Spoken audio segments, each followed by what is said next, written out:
Good afternoon. This is Father Rayappa in Kattupadi village near Vellore, South India.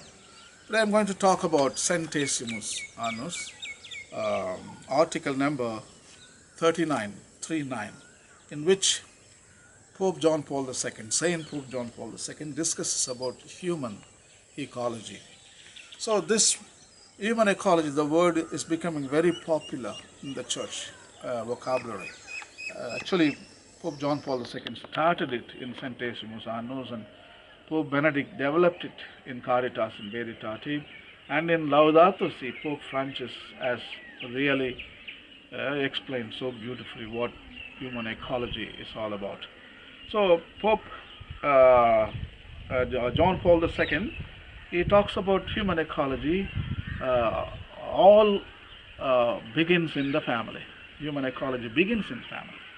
Uh, uh, in a family environment where children are born and they find out their gender, their nature, and they find security in the family, and they explore their sexuality and individuality, and they grow up, and also they find the dignity of human person, and also they find the moral tenor. There is ethics, there is moral law, there is consciousness, and there are values. All these kinds of stuff can be learned only in family. For that, we require good parents, father and mother, who could set a good example in the family. So, Christian family, a married family, um, and the father and mother, uh, they bring out children. So that is the basic unit. That is the fundamental unit of the society, where a family gives you a perfect setting for human ecology. And also Pope progresses in the article number 39. He talks about uh, when there are no moral laws and values, when there is no ethics, it is called culture of death, he calls it. Very strong words. So we create only culture of death in the absence of any moral laws and ethics or values. Rather, in a family, we can create a culture of life. See? Culture of death and culture of life, where everything is respected. There is God, and there are laws, and there are values, and there is ethics. Only in that environment we can promote the culture of life. And the Pope is telling that even in his own encyclical, John Paul II wrote Solicitudo Rei Socialis before Centesimus Annus. He is quoting that encyclical um to give importance uh, to the life in the family. In the family. And this paragraph is very interesting towards the end, and he talks about freedom. We value human freedom. When there is no any values, human freedom goes berserk, berserk. So when there are no values, family is at stake. That's why abortion creeps in. That's why when we don't want children, we abort the culture of death, because human freedom is not limited by ethics or moral tenor or values. So life is exposed and endangered. They're only onslaught of just autonomous. You think that you are autonomous, and people think when there are no values, you don't respect anything, you become autonomous. That autonomy is not justified. That is what Pope is writing in this article number 39. So let us say goodbye to the culture of death and say yes to culture of life. In fact, in Laudato Si, Pope Francis's encyclical on ecology and environment, we find the same article, Centesimus Annus 39, is quoted by Pope Francis about culture of life and culture of death. So let me read from Centesimus Annus, article number 39. Saint Pope John Paul II writes as follows. 39 paragraph. The first and fundamental structure for human ecology is the family, in which man receives his first formative ideas about truth and goodness, and learns what it means to love and to be loved, and thus what it actually means to be a person.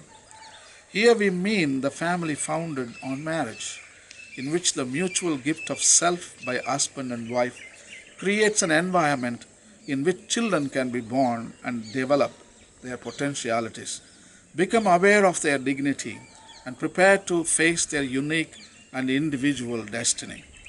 But it often happens that people are discouraged from creating the proper conditions for human reproduction and are led to consider themselves and their lives as a series of sensations to be experienced rather than as a work to be accomplished. The result is a lack of freedom, which causes a person to reject a commitment to enter into a stable relationship with another person and to bring children into the world, or which leads people to consider children as one of the many things which an individual can have or not have according to taste, and which compete with other possibilities. It is necessary to go back to seeing the family as the sanctuary of life. The family is indeed sacred. It is the place in which life, the gift of God, can be properly welcomed and protected against the many attacks to which it is exposed, and can develop in accordance with what constitutes authentic human growth.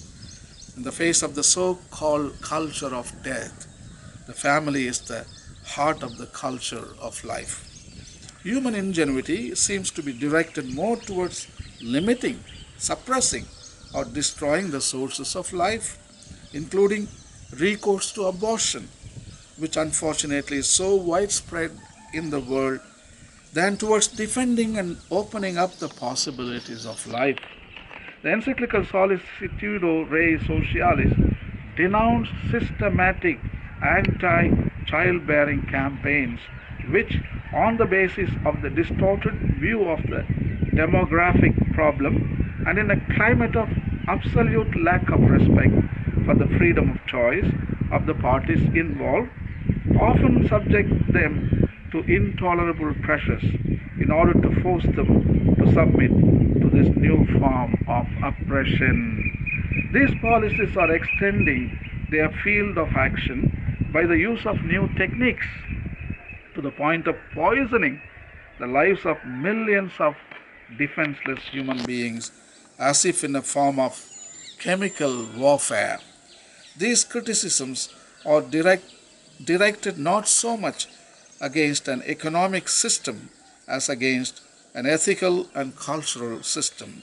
The economy, in fact, is only one aspect and one dimension of the whole of human activity. If economic life is absolutized, if the production and consumption of goods become the center of social life and the society's only value, not subject to any other value, the reason is to be found not so much in the economic system itself as in the fact that the entire socio-cultural system, by ignoring the ethical and religious dimension, has been weakened, and ends by limiting itself to the production of goods and services alone. All of this can be summed up by repeating once more that economic freedom is only one element of human freedom. When it becomes autonomous, when man is seen more as a producer or consumer of goods than as a subject who produces and consumes in order to live, then economic freedom loses its necessary relationship to the human person and ends up by alienating and oppressing him. So in this paragraph, you can note some very, very strong words. Pope calls family setting as an environment of life, or he calls it sanctuary of life. It's a beautiful word. So the father and mother, the family, where life can be received, so it becomes the sanctuary of life. And also, he calls the abortion, the people today it's very widespread. Pope John Paul II calls this phenomena as chemical warfare, because today there's so much of technology, so much medicines, so much of Medicare is going just to destroy babies in the womb, and all this science and technology is used to kill the babies when they are helpless. So Pope is calling, it's a very strong word, chemical warfare. Chemical warfare. And towards the end he says, man is not only the producer and not only a consumer, but he has a consciousness. When he produces, when he consumes, everything is subjected to moral order. He is not free. When you say, my freedom is autonomous, then you are risking your own freedom. So there are set of rules, there are moral values, there are bioethics, and there is moral tenor. So all these things should come to inspire human beings. When you employ all this and you become more integral, you are not isolated, you are not divided, you are more integrated, and our community is integrated, our world is integrated, the future generation is also integrated, because we are not trying to kill them, they are also included. This is more integral. Okay, Centesimus Annus, written by Saint Pope John Paul II, article number 39. Please read it and you will find it inspiring. Happy reading and thank you, and God bless.